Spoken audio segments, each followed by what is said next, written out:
a ter por esse Deus, de uma tal maneira que você passa a viver para adorá-lo, viver para engrandecê-lo. Ninguém está no seu pé, pastor não está no seu pé, igreja não está no seu pé, presbítero não está no seu pé, nada está no seu pé, mas aonde você está, você honra esse Deus invisível, porque Ele te conquistou. E é tão tremendo, irmãos, porque nós temos que tomar cuidado, que as festas das nossas vidas, se não tomarmos cuidado, podemos esquecer de Jesus. Quando eu digo festa, eu digo aquele período em que Deus faz você viver fartura, em que Deus faz você viver alegria, em que Deus te proporciona momentos de família que você nunca viveu. Amados, eu trabalho no ministério pastoral há alguns anos. Eu posso me considerar uma pessoa ainda muito bebê no ministério, dizendo a respeito de anos que tenho, comparado a amigos que têm 50, 40, 60 anos. Mas durante esse período, às vezes quando eu olho para um jovem que entra na igreja, que conhece a palavra, que entende o evangelho, que tinha uma vida totalmente destruída no crack, na cocaína, na maconha, um homem que abandonava a família, abandonava a esposa, abandonava filhos e só vivia para dependência. O seu dinheiro era só destruído com máquinas de jogo, com cocaína e tudo mais, e a sua família passava fome. Mas de repente aquele mesmo homem conhece Jesus. Jesus entra na vida dele, ele começa a ser transformado pelo poder de Deus. E é tão bonito quando ele começa a voltar a abraçar sua esposa, abraçar seus filhos. Ele começa agora a fazer dos seus bens materiais a família toda vivê-lo. E aquilo é maravilhoso quando você olha, porque você vê a glória de Deus entrando naquela casa que estava morta, estava destruída, e o poder de Deus começa a mudar a história daquele ser humano. E vou dizer para você, não tem salário que pague isso, meu amigo. A maior alegria é ver você conhecendo o poder de Deus e sendo liberto, dizendo: pastor, eu fumava cigarro há tantos anos, Jesus me libertou. Pastor, eu era dependente de crack, eu achava que eu nunca ia largar essa praga, mas ouvindo a palavra de Deus eu fui transformado, e hoje a glória de Deus tem habitado na minha vida, pastor. Isso é tremendo, meus amados. Me chama a atenção essa palavra, porque todos os anos José e Maria tinham costumes de ir à festa em Jerusalém, a festa da Páscoa, a festa que trazia à memória a libertação do povo de Israel daquela escravidão. Eles se reuniam através de refeições, amados, e começavam naquela festa a comer e dançar e viver em comunhão, se lembrando que um dia o povo de Deus tinha sido escravo, e agora o Deus poderoso, Jeová Sabaoth, o Senhor dos exércitos, tinha entrado e libertado eles daquela escravidão. Então dentro daquela festa era alegria, era gozo, era paz, era comunhão. Mas nós temos que tomar cuidado, meus amigos, porque muitas vezes dentro de festas, e até festas como essas, nós acabamos esquecendo de Jesus. Nós acabamos deixando que a alegria, que a religiosidade, que a prática de leis tão segurada na nossa vida, passa a nos dominar de uma tal maneira que nós passamos a deixar e esquecer do nosso Jesus, que é o Senhor de nossas vidas. Foi o que aconteceu com esse casal. Mesmo sendo mãe legítima e pai adotivo, que era José de Jesus, eles começam vivendo aquela festa, e de repente, amados, eles decidem voltar para casa agora. E eles começam caminhando na sua volta para casa. Eu creio que vinham até em festa e alegria. Alguns vinham testemunhando o que aconteceu, pá. Mas de repente, Maria e José percebem que faltava alguém naquela volta para casa. E quem era, pastor? Era Jesus. O menino de 12 anos tinha ido para a festa, mas na volta eles não tinham acompanhado a Jesus. Eles não tinham trazido de volta o menino com eles. Então eles dão conta e começam a procurar. Vão na casa da tia, vão na casa do primo, vão na casa dos parentes, mas não conseguem encontrar Jesus. E eu fiquei olhando, e Deus aplicava dentro do meu coração essa palavra que é terrível. Quando você vai na vida de alguém, na vida de um parente, na vida de um familiar, e você quer encontrar Jesus, e você não encontra. Alguns querem ser até pais e mães de Jesus. Alguns afirmam tanto Jesus na sua vida, mas quando você entra na sua casa, quando você procura ver a sua caminhada, a sua vida, você não consegue encontrar Jesus nas suas vidas. E isso é uma coisa que nos decepciona, porque a igreja do Senhor Jesus está vivendo um período como esse. Nós vivemos um período que nós queremos encontrar Jesus em parentes, em familiares, e nós não encontramos. Principalmente quando são aqueles dinossauros da igreja, aqueles que já durante anos e anos dizem: menino, faz tantos anos que eu estou servindo ao Senhor. Mas que servindo ao Senhor é esse? Você diz que serve ao Senhor, você bate na sua própria mulher. Você é uma pessoa arrogante dentro de casa. Você diz que serve a Deus na igreja que tem o nome da primeira igreja do Brasil ou da nação brasileira, mas a tua vida não tem nada de Jesus, amado. Você vive embaixo de uma casca, de uma gravata, de um terno, de um sapato de couro duro que você veste todos os dias, mas a tua vida, ela é vazia. E isso me chama a atenção, porque José e Maria vinham embora para casa, e eles foram buscar na casa de parentes, e Jesus não estava lá. De repente eles perdem o tempo de 3 dias, diz a palavra. Eles levam 3 dias para poder encontrar o menino de volta. E esse foi o tema da mensagem que Deus nos deu no culto de ontem. Deixar Jesus é viver perdendo tempo. Talvez até aquela frase que alguns colocam no colante, que diz não ter tempo para Deus é viver perdendo tempo, e é uma realidade.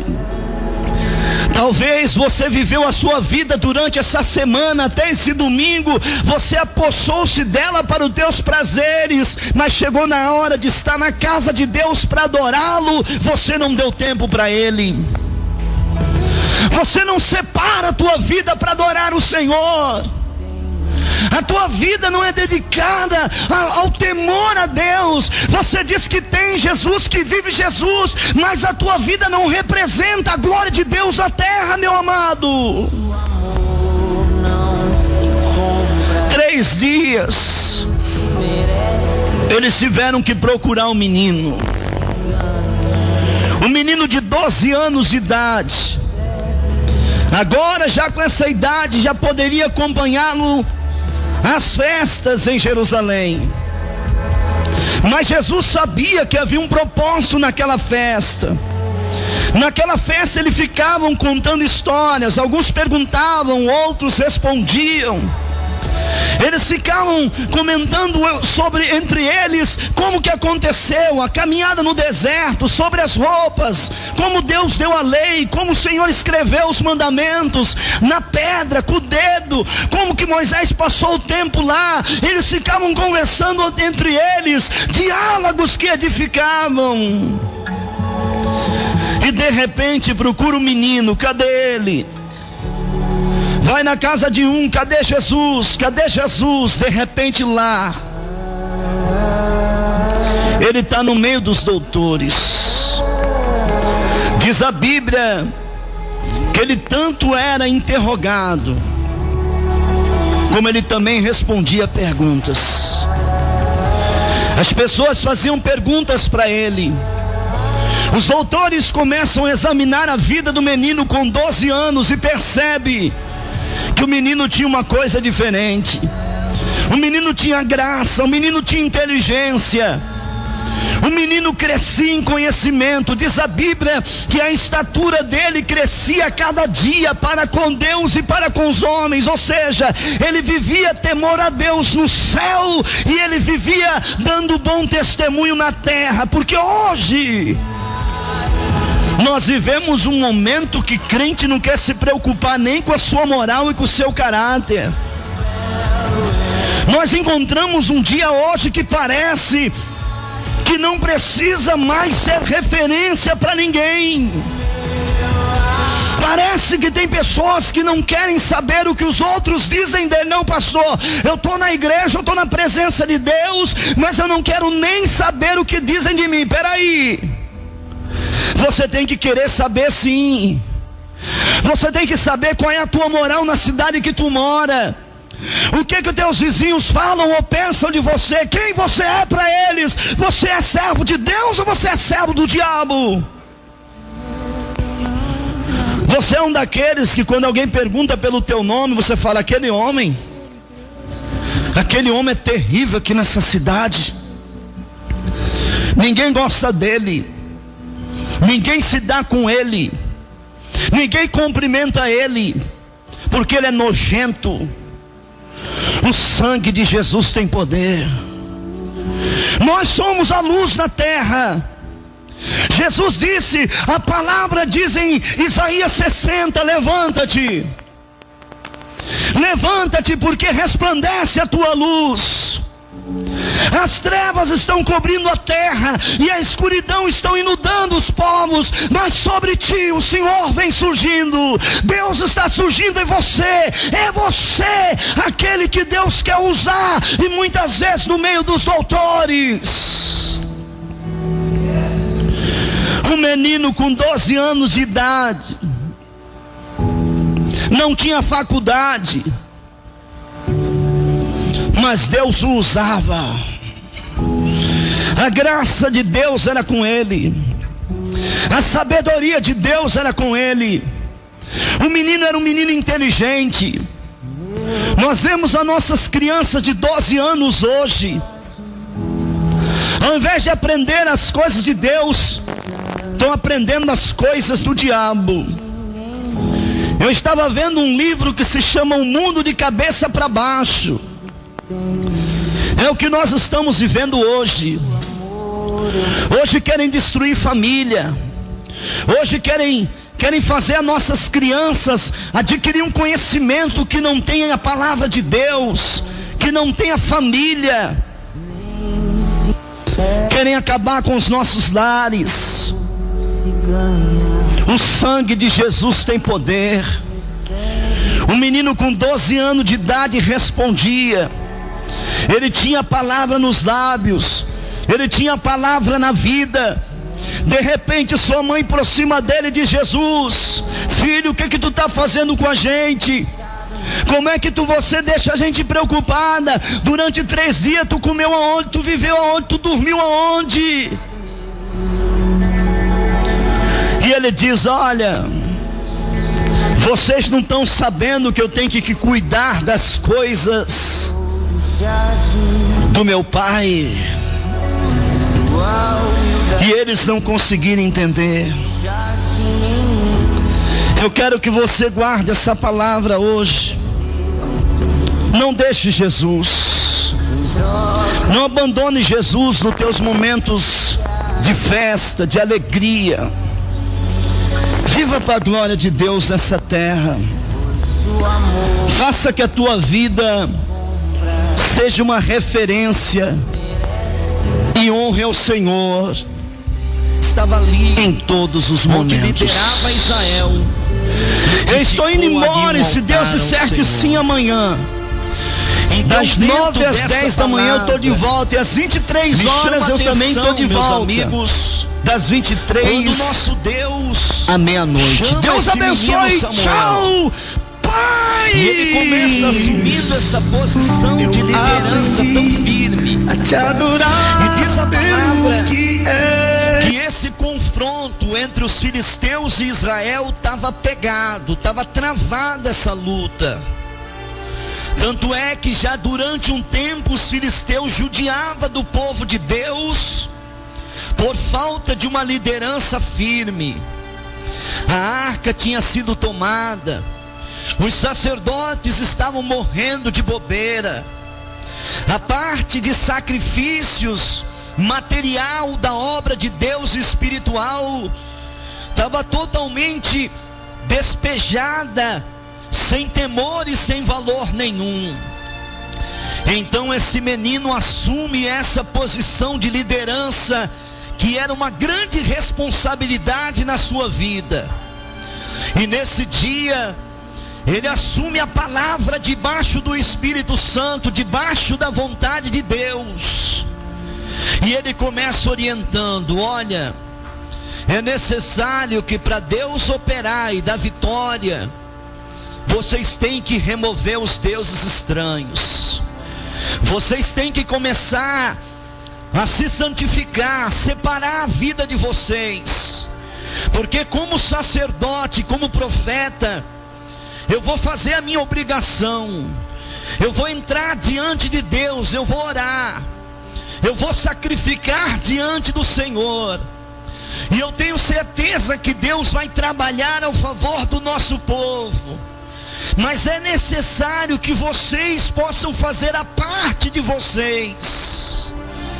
E aí então aquele povo começa recebendo a palavra, e começa se despojando da idolatria. Diz a Bíblia que eles começam deixando de adorar os deuses estranhos. Eles começam se despojando das idolatrias, e começam se separando para Deus e consagrando. Eles começam a endireitar o caminho deles. E nesse momento que eles começam a endireitar a vida, os filisteus atacam eles.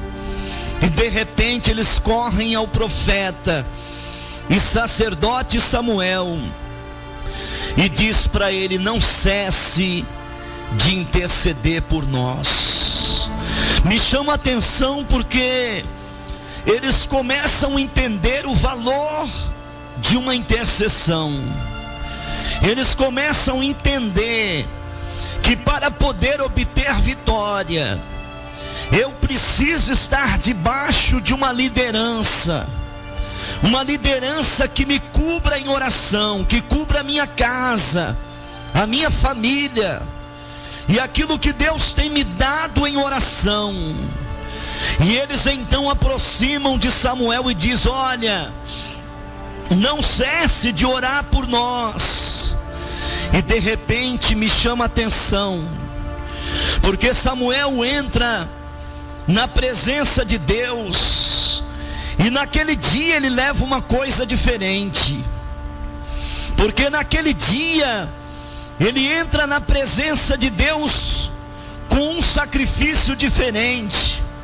Diz a Bíblia que ele arranca de uma mãe um cordeiro.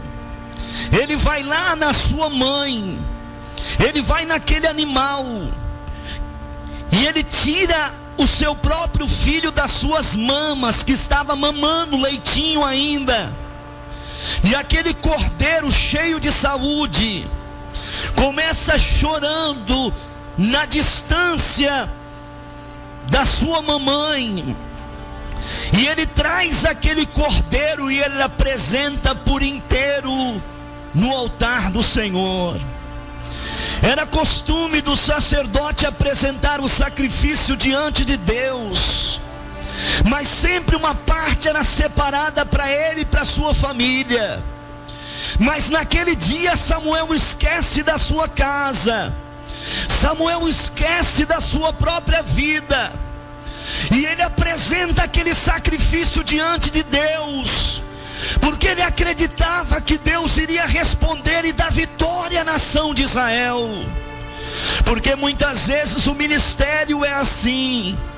Há momentos que Deus te chama para uma vocação ministerial, que você passa a dedicar a sua vida de uma tal maneira que parece que não, mas você esquece até de você mesmo, e você começa se dando para Deus dar vitória para o povo, e Deus começa operando através das suas intercessões, através de suas orações, através do seu sacrifício.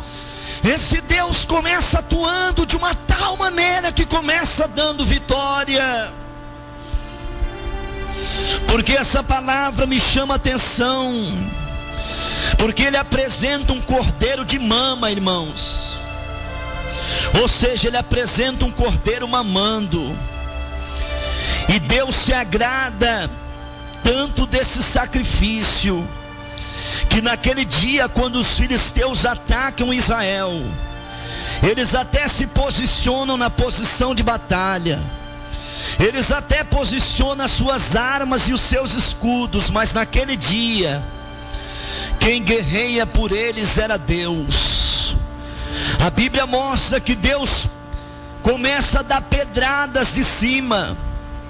Era como se Deus pegasse pedras nas suas mãos e começasse a atirar nos filisteus, e matando e destruindo aquele povo que se levantava contra a nação de Israel. E me chama a atenção isso, porque nós temos um Deus que guerreia nossas guerras. Nós temos um Deus, companheiro, que é chamado de Jeová Sabaoth. Jeová Sabaoth significa o Senhor é o Senhor dos exércitos.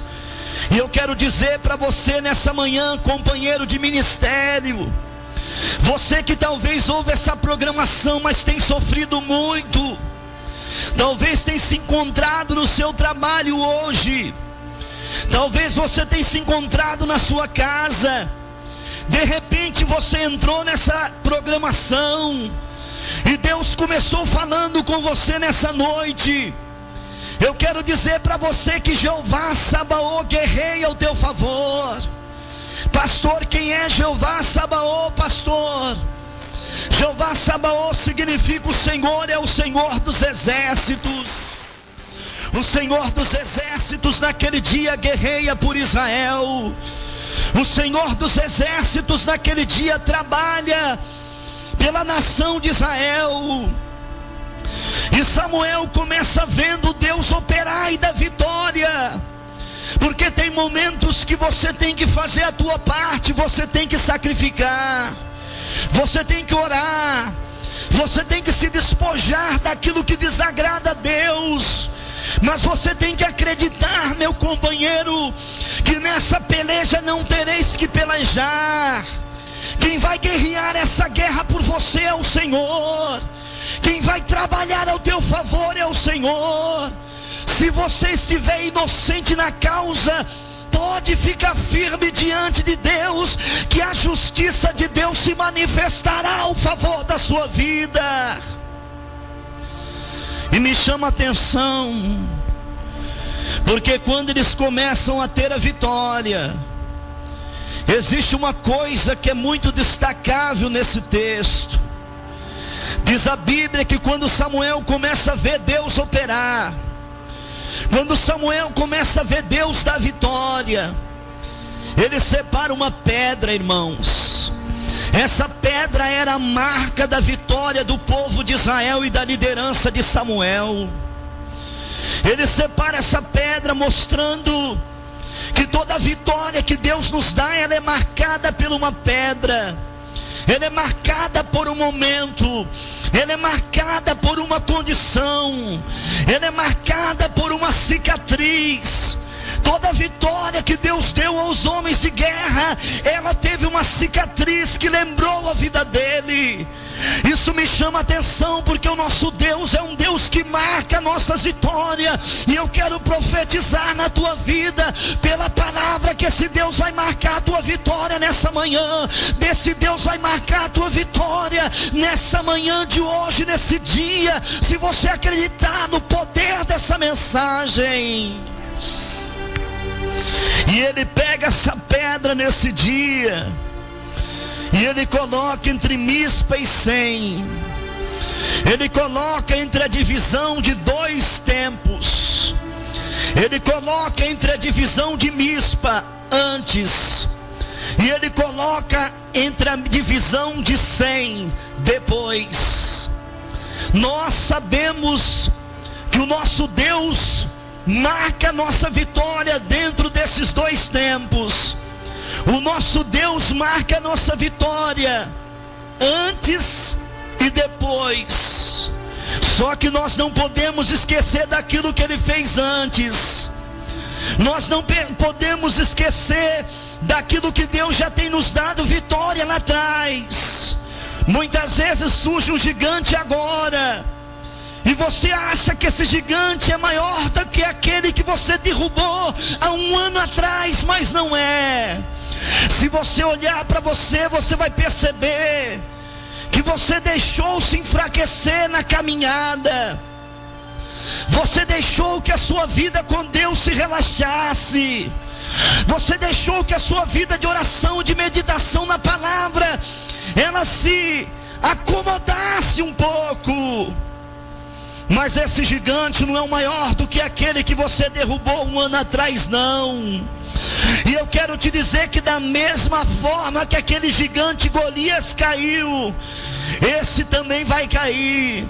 Porque se Deus começa a marcar a tua vitória nessa manhã, e ele começa a declarar sobre a sua vida aquilo que Samuel declarou nesse dia, ele estendeu essa pedra marcando